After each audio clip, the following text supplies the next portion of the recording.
नमस्कार विद्यार्थी मित्रांनो, आजच्या केमिकल कायनेटिक्सच्या व्हिडिओमध्ये 3 इम्पॉर्टंट कन्सेप्ट आपण शिकणार आहोत. पहिला कन्सेप्ट आहे integrated rate law for first order reaction in gaseous phase. दुसरा आपण बघणार आहोत सुडो फर्स्ट ऑर्डर रिएक्शन.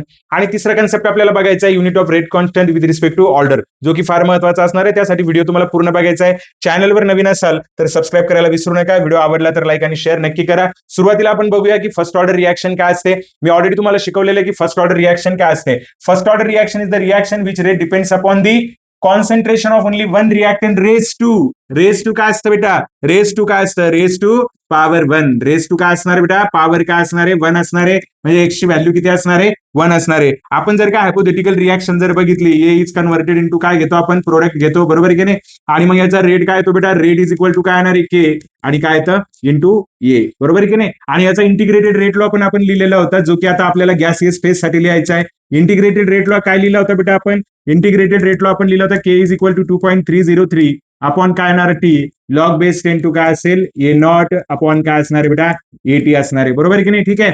आणि आता आपल्याला काय करायचं आहे, हाच इंटिग्रेटेड रेट लॉ जो आहे तो कोणत्या फेज साठी घ्यायचा आहे, गॅसियस फेज साठी घ्यायचा आहे. बघा, इंटिग्रेटेड रेट लॉ ज्यावेळेस आपण गॅसियस फेज साठी लिहिणार ना बेटा, तर गॅसियस फेज साठी लिहिताना एक गोष्ट आपल्याला कन्सिडर करायची आहे. काय कन्सिडर करायची माहिती का, आपण के इज इक्वल टू काय घेणार, 2.303 अपॉन टी लॉग बेस 10. मग काय करणार आहोत आपण माहिती का, इनिशियल प्रेशर आपल्याला घ्यावं लागेल आणि इथे काय घ्यावं लागणार आहे आपल्याला, फायनल प्रेशर आपल्याला घ्यावं लागणार आहे. कुणाचं फायनल प्रेशर ऑफ कुणाचं घ्यावं लागेल, येचं घ्यावं लागेल, बरोबर की नाही. म्हणजे आपल्याला काय करायचं, इथं पार्शियल प्रेशर काढायचं, ही गोष्ट लक्षात ठेवायची आहे. म्हणजे आपण ए नॉट जे लिहितो त्याच्याऐवजी आपल्याला इनिशियल प्रेशर घ्यायचं आहे आणि एटी जे आपण लिहितो ना त्याच्याऐवजी आपल्याला काय करायचंय, फायनल प्रेशर कन्सिडर करायचंय. त्यासाठी एक हायपोथेटिकल रिएक्शन आपण कन्सिडर करूया. गॅसियस फेज मध्ये याचं कन्व्हर्जन कशामध्ये होतं बेटा, बी मध्ये आणि प्लस काय सी मध्ये होत आहे, बरोबर की नाही. ठीक आहे. आता आपण काय करू, इथं इनिशियली जे आहे आपल्याला इनिशियल याचं जे प्रेशर असणार आहे ते किती असणार आहे, पी आय असणार आहे. प्रेशर आपण कशामध्ये घेऊ बेटा, ऍटमॉस्फिअर मध्येच घेऊ. कशामध्ये घ्यायचं आपल्याला, ऍटमॉस्फिअर मध्येच घ्यायचंय. जसं कॉन्सन्ट्रेशन आपण कशामध्ये घेतो, मोल पर लिटर मध्ये. याचं किती असणार आहे बेटा, 0. याचं पण किती असणार आहे, 0. आता आपण ज्यावेळेस फायनल बघू याचा ऍट टाइम टी म्हणू आपण, बरोबर आहे की नाही. त्यावेळेस याचं किती असेल बेटा, पी आय मायनस काय असेल, एक्स. याचं किती असणार आहे, एक्स आणि याचं किती असणार आहे, एक्स असणार आहे, बरोबर की नाही. ठीक आहे. मग आता आपण काय करू, टोटल प्रेशर किती येतं ते बघू. Total pressure at time t, at time t total pressure आपल्याला काढायचंय. मग सांगा, total pressure is equal to काय येणार बेटा, total pressure is equal to काय येणार, पार्शियल प्रेशर ऑफ काय येणार ए, त्याच्यानंतर प्लस काय येणार, पार्शियल प्रेशर ऑफ काय येणार बेटा बी, आणि त्याच्यानंतर काय येणार बेटा, पार्शियल प्रेशर ऑफ काय येणार सी. इथं वर दिसतं आपल्याला एचं पार्शियल प्रेशर किती असणार आहे, पी आय मायनस काय असेल, एक्स, बरोबर की नाही. ठीक आहे. याचं किती असणार आहे बेटा, एक्स, आणि याचं पण किती असणार आहे, एक्स आपण कन्सिडर केलं. तर टोटल प्रेशर जर का आपण कॅल्क्युलेट केलं बेटा, तर टोटल प्रेशर किती येत आहे, P I minus x plus x, x cancel होईल. ओके, म्हणजेच काय येणार, पी आय प्लस काय येणार बेटा, एक्स, बरोबर की नाही. हा फॉर्म्युला आपल्याला मिळालाय. मग मी काय लिहू शकतो बेटा, सांगा. एक्स इज इक्वल टू काय येणार बेटा, एक्स इज इक्वल टू काय येणार, पीटी मायनस काय येणार बेटा, पी आय. काय येणार, पीटी मायनस पी आय. आलं लक्षात. आता इथं मी काय करणार माहितीये का, पी ए काढून घेणार आहे. काय काढून घेणार आहे, पार्शियल प्रेशर ऑफ ए काढून घेणार आहे फायनलला. मग पार्शियल प्रेशर ऑफ ए काय येणार बेटा, पी आय, बरोबर की नाही. ठीक आहे. काय येणार, P I. P A is equal to काय लिहिलेलं आपण, पी आय मायनस काय घेतलेलं, एक्स घेतलेलं, आणि एक्स ची व्हॅल्यू काय घेतली आपण, ओके, मायनस काय घेणार आपण, पीटी, आणि प्लस काय घेणार बेटा, पी आय. मायनस मायनस काय होईल, प्लस होईल. मग मी काय लिहू शकतो सांगा, P A is equal to काय घेऊ शकतो मी, सांगा. P I plus P I काय होईल, 2PI, आणि मायनस काय येणार, पीटी. म्हणजे टोटल प्रेशर मी काय करू शकतो, इथं कन्सिडर करू शकतो. इनिशियल प्रेशर आपल्याला किती मिळालेलं आहे बेटा, इनिशियल प्रेशर किती आहे, पी आय, आणि फायनल प्रेशर किती असणार आहे, 2PI मायनस काय असेल, पीटी. बस आता आपल्याला काय करायचं, हीच व्हॅल्यू कशामध्ये पुटअप करायची, इक्वेशन मध्ये पुटअप करायची. आपला नॉर्मल इंटिग्रेटेड रेट लॉ काय असतो, 2.303 अपॉन काय घेतो आपण, टी लॉग बेस 10 टू काय घेतो आपण, ए नॉट, म्हणजे इनिशियल घेतो, आणि इथं काय घेतो, एटी. पण आता आपल्याला काय करायचंय, फॉर गॅसियस फेज, कोणत्या फेज साठी घ्यायचंय बेटा, कोणत्या फेज साठी घ्यायचंय, गॅसियस फेज साठी आपण घेणार आहोत. मग गॅसियस फेज साठी काय येणार, के इज इक्वल टू 2.303 आपण काय येणार बेटा, t log base 10 to initial pressure किती आहे आपलं, पी आय आहे, आणि फायनल जे आता आपण काढलंय, तर फायनल प्रेशर आपलं किती आलंय, 2PI मायनस काय आलंय, पीटी आलंय. मग काय करायचंय आपल्याला, काय घ्यायचंय, 2PI मायनस काय घेणार आपण, PT. And this is the integrated rate law for first order reaction in which phase, gaseous phase. कोणत्या फेजमध्ये बेटा? Gaseous phase. आणि हे आपण अप्लाय करू फक्त ओनली फॉर फर्स्ट ऑर्डर. कुणासाठी? फर्स्ट ऑर्डर साठी. सेकंड ऑर्डर साठी वगैरे असू शकतं, पण परंतु ते आपल्या सिलेबसच्या बाहेर आहे, त्यामुळे ते आपल्याला बघण्याची गरज नाही. आपण फक्त फर्स्ट ऑर्डर साठी काय करूया? याला स्टडी करूया. हो स्टुडंट, तुम्हाला समजलं असेल. प्रॉब्लेम सॉल्व्ह करताना व्यवस्थित आपल्याला काय करायचं आहे? प्रॉब्लेम सॉल्व्ह करायचा आहे. मी एक डेडिकेटेड लेक्चर जे आहे ते इंटिग्रेटेड रेट लॉच्या इक्वेशनवर घेणार आहे पूर्ण, ज्यामध्ये आपण PYQs काही क्वेश्चन पण सॉल्व्ह करणार आहोत. त्यामध्ये मी यावरचा सुद्धा प्रश्न घेईल. ठीक आहे. हा प्रश्न फार रेअरली विचारला गेलेला आहे, पण तरी सुद्धा आपल्याला माहिती असावं म्हणून याच्यावरचेही 2 प्रॉब्लेम आपण त्या लेक्चरमध्ये घेणार आहोत. बरोबर आहे. होप तुम्हाला हे समजलं असेल स्टुडंट. आता आपल्याला पुढच्या पॉईंटकडे जायचं आहे की example of gaseous phase reaction. तर भरपूर साऱ्या रिॲक्शन आहेत जे की आपण स्टडी करू शकतो. जसं की N2O5 असेल, 2N2O5 याचं कन्व्हर्जन कशामध्ये होतं? 2N2O4 प्लस कशामध्ये होऊ शकतं? O2 मध्ये होऊ शकतं. गॅसियस फेज रिॲक्शन भरपूर आहेत आपल्याकडे. N2 प्लस काय असेल? 3H2 असेल. बरोबर की नाही? काय मिळतं आपल्याला? 2NH3, ज्याच्यामध्ये सगळे जे रिॲक्टंट आणि प्रोडक्ट कोणत्या फेजमध्ये असतील? गॅसियस फेजमध्ये असतील. अशा रिॲक्शनला आपण कोणती फेज रिॲक्शन म्हणतो? Gaseous phase. पण आपण जे इक्वेशन युज केलंय बेटा, ते फक्त आपल्याला युज करायचं आहे कोणासाठी? फर्स्ट ऑर्डर रिॲक्शन साठी. ठीक आहे. चालेल. आता याच्यानंतर आपल्याला बघायचं बेटा सुडो फर्स्ट ऑर्डर रिॲक्शन. यावर एखादा प्रश्न तुम्हाला विचारला जाऊ शकतो आणि pseudo first order reaction identify करणं फार सोपं आहे. फक्त त्याचा रिझन, त्याचा जो कन्सेप्ट आहे तो आपल्याला थोडासा व्यवस्थित काय करायचा आहे? समजून घ्यायचा आहे. ठीक आहे. काय असते बघा pseudo first order reaction? A reaction that has actually of higher order but behaves like a first order. ठीक आहे. behaves like a first order reaction when reactant is present in large excess. Okay. आणि त्याचं reason पण आहे. जर एखादा reactant काय असेल? लार्ज एक्सेस मध्ये काय असेल? प्रेझेंट असेल. याचे एक्झाम्पल ना स्टुडंट हायड्रोलिसिसचे सगळे एक्झाम्पल आपण घेऊ शकतो, पण आपल्याला सिलेबसमध्ये 2च एक्झाम्पल आहेत. हायड्रोलिसिस ऑफ इस्टर काय घ्यायचं आपल्याला? हायड्रोलिसिस ऑफ काय घेणार होतो आपण? इस्टर. आणि दुसरा आहे हायड्रोलिसिस ऑफ शुगर. काय घ्यायचं आपल्याला? हायड्रोलिसिस ऑफ शुगर पण आपण घेणार आहोत. याची रिॲक्शन मी लिहून दाखवतो. याला इन्व्हर्जन ऑफ शुगर पण म्हणतात. काय म्हणतात? इन्व्हर्जन ऑफ काय म्हणतात? शुगर म्हणतात. याची रिॲक्शन पण मी तुम्हाला लिहून दाखवतोय बेटा, लक्ष द्या. ठीक आहे. याची हायड्रोलिसिस ऑफ इस्टरची रिॲक्शन काय असेल बघा? CH3CO CH3 हा काय बेटा? इस्टर. बरोबर आहे की नाही? प्लस याच्यात आपण काय ऍड केलंय? H2O in the presence of काय असेल? ऍसिड. तर तुम्हाला काय मिळतं बेटा? CH3COOH आणि प्लस काय मिळतं? CH3OH. बरोबर की नाही? ठीक आहे. इथं काय मिळणार आहे तुम्हाला? ऍसिड. आणि इथं काय मिळेल? अल्कोहोल. ओके. तर बघा इथं आपण वॉटर पण घेतलंय. बरोबर की नाही? हा काय? वॉटर आहे. आणि त्यामुळं आपल्याला असं वाटतं की ह्या रिॲक्शनचा जो रेट आहे, बरोबर की नाही? रेट कसा लिहायला पाहिजे? रेट कसा यायला पाहिजे? के इंटू कॉन्सन्ट्रेशन ऑफ काय यायला पाहिजे? इस्टर. आणि कॉन्सन्ट्रेशन ऑफ काय यायला पाहिजे? H2O असं यायला पाहिजे. म्हणजे जर का बघितलं आपण तर या रिॲक्शनचा ऑर्डर काय असायला पाहिजे? सेकंड ऑर्डर असायला पाहिजे. पण असं होत नाही. त्याचं रिझन आता आपल्याला काय करायचंय? स्टडी करायचंय. त्याचं एक्सप्लेनेशन मी तुम्हाला देणार आहे. लार्ज एक्सेसचा जर एखादा रिॲक्टंट घेतला तर मात्र ती रिॲक्शन आपल्याला तसं बिहेवियर वाटतं. बघा इथं मी त्याचं एक्सप्लेनेशन देतो बेटा तुम्हाला. बघा CH3CO CH3 याला आपण म्हणतो मिथिल ऍसिटेट. ओके. इस्टर हा मिथिल ऍसिटेट प्लस याची रिॲक्शन आपल्याला करायची बेटा H2O सोबत in the presence of acid. आपल्याला काय मिळतं बेटा? ऍसिटिक ऍसिड मिळेल. बरोबर की नाही? आणि प्लस काय मिळणार? मिथॅनॉल.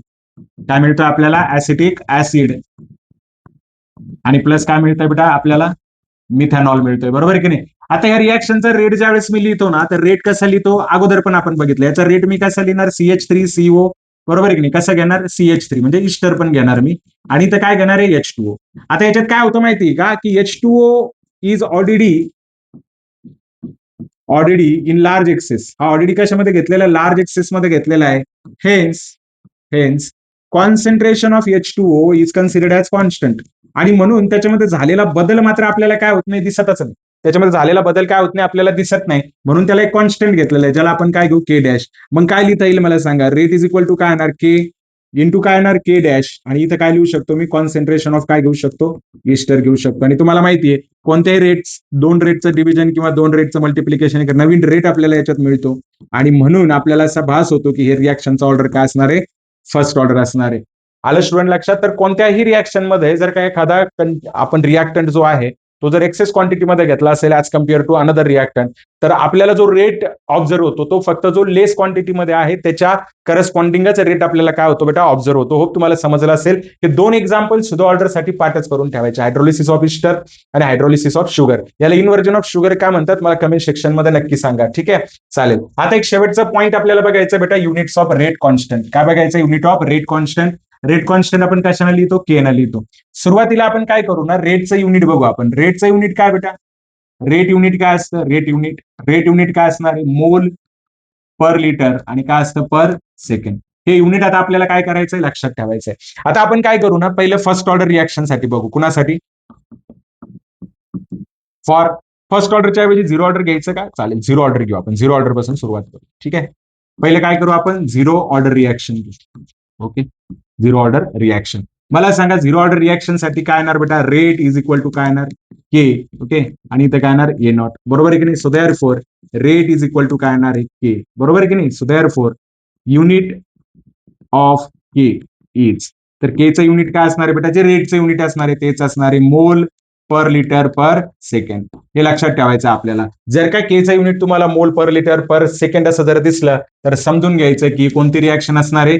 झिरो ऑर्डर रिॲक्शन असणार आहे. बरोबर की नाही? ठीक आहे, चालेल. त्याच्यानंतर आपल्याला बघायची कोणती रिॲक्शन बेटा? First order reaction. First order reaction. Okay, मग फर्स्ट ऑर्डर रिॲक्शन साठी काय असणार आहे बेटा? रेट इज इक्वल टू काय असतं? रेट इज इक्वल टू के आणि कॉन्सन्ट्रेशन ऑफ काय असेल? ए. मग के इज इक्वल टू काय येणार? रेट अपॉन कॉन्सन्ट्रेशन ऑफ काय येणार आहे इथं? ए. आता तुम्हाला सगळ्यांना माहिती आहे रेटचं युनिट काय असतं बेटा? मोल पर लिटर आणि काय असतं? पर सेकंड. बरोबर की नाही? डिवायडेड बाय कॉन्सन्ट्रेशन काय असतं? युनिट काय? मोल पर लिटर. हे मोल पर लिटर काय होईल बेटा? कॅन्सल होईल. आणि फर्स्ट ऑर्डर साठी जे काही युनिट येणार रेट कॉन्स्टंटचं ते किती असेल? पर सेकंड असेल. याला पर टाइम पर मिनिट पण येऊ शकतं, ज्या पद्धतीनं टाइम आपल्याला दिलेला असेल. ठीक आहे. याच्यानंतर पुढची जी रिॲक्शन आपल्याला बघायची बेटा ती असणार आहे कोणती? सेकंड ऑर्डर रिॲक्शन बघू आपण. कोणती रिॲक्शन? Second order. फक्त युनिटवरच आपल्याला हे बघायचं सेकंड ऑर्डर रिॲक्शन साठी. तर काय येणार बेटा? रेट इज इक्वल टू काय येणार? के आणि कॉन्सन्ट्रेशन ऑफ एचं काय असणार आहे? स्क्वेअर असणार आहे. So K is equal to काय येणार बेटा? रेट अपॉन काय येणार? कॉन्सन्ट्रेशन ऑफ ई चा स्क्वेअर. मग काय येणार बेटा? सांगा. मोल पर लिटर काय असेल इथं? पर second divided by mole per litre चा काय असेल? स्क्वेअर. एक कॅन्सल झालं, हे कॅन्सल झालं. मग काय राहिलं बेटा इथं? मोल वर आल्यानंतर काय होईल? पर मोल पर लिटरचं लिटर होईल आणि इथं काय येणार? पर सेकंड. ओके, तर याच्यावरनं पण आपल्याला हे समजून घ्यायचं आहे. आणि एक शेवटची आता आपल्याला काय करायची आहे? Third order reaction. याच्यापेक्षा हायर ऑर्डर जनरली बघायला भेटत नाही आपल्याला. ठीक आहे, मग काय करू आपण? थर्ड ऑर्डर रिॲक्शन घेऊ. ओके, तर थर्ड ऑर्डर साठी काय येणार बेटा? सांगा. रेट इज इक्वल टू काय येणार? के कॉन्सन्ट्रेशन ऑफ काय येणार? पॉवर 3. मग सांगा रेट इज इक्वल टू काय लिहू शकतो? के इज इक्वल टू काय लिहू शकतो मी? रेट अपॉन काय घेणार मी? रेट अपॉन काय घेणार?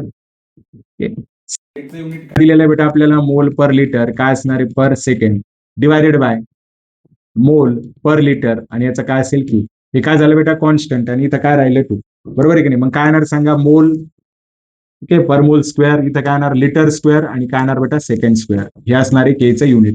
तुम्हाला केच्या युनिट वरून सुद्धा रिॲक्शनची ऑर्डर आयडेंटिफाय करायला एक्झाम मध्ये येऊ शकते. केचं युनिट व्यवस्थित त्याला पाठच करून ठेवायचं आहे. याचा टेबलच आपल्याला बनवायचा आहे. इतकं इम्पॉर्टंट असणार आहे. तर आजच्या लेक्चरमध्ये हे 3 पॉईंट आपण एक्सप्लेन केलेले आहेत स्टुडंट. व्यवस्थित बघून घ्यायचे तुम्हाला. सुदो फर्स्ट ऑर्डर रिॲक्शन म्हणजे काय आणि तुम्ही जे गॅसियस फेजचं आहे ना, तर हा फॉर्म्युला लक्षातच ठेवून घ्या. कोणता? PI upon 2 PI minus PT. आता हे पीटी काढावं लागतं बरं का आपल्याला. फायनल प्रेशर जे आहे ना ते आपल्याला कॅल्क्युलेट करावं लागतं. ते कसं मी ते प्रॉब्लेम मध्ये नक्कीच तुम्हाला एक्सप्लेन करून सांगेल. ठीक आहे, चला आता आपलं रेट कॉन्स्टंट पण झालंय. फायनल कन्क्लुजन वर आपण येऊया. ठीक आहे, फायनल कन्क्लुजन काय बघा.